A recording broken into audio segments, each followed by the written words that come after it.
मजदूर के जूते।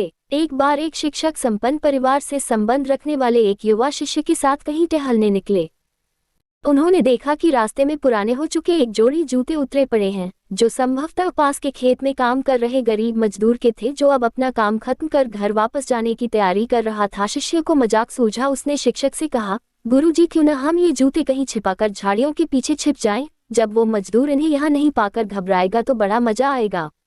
शिक्षक गंभीरता से बोले, किसी गरीब के साथ इस तरह का भद्दा मजाक करना ठीक नहीं है। क्यों ना हम इन जूतों में कुछ सिक्के डाल दें और छिपकर देखें कि इसका मजदूर पर क्या प्रभाव पड़ता है।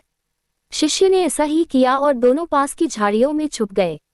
मजदूर जल्द ही अपना काम खत्म कर जूतों की जगह पर आ गया।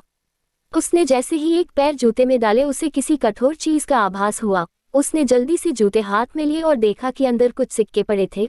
उसे बड़ा आश्चर्य हुआ और वो सिक्के हाथ में लेकर बड़े गौर से उन्हें पलट पलट कर देखने लगा।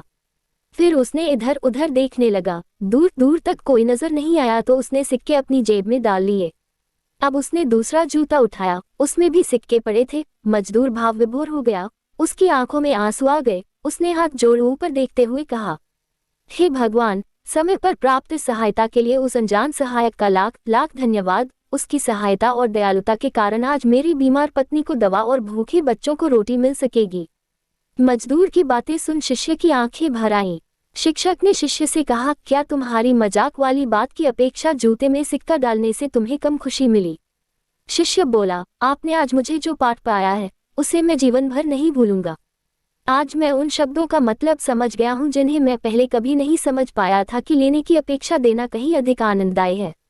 देने का आनंद असीम है। देना देवत है।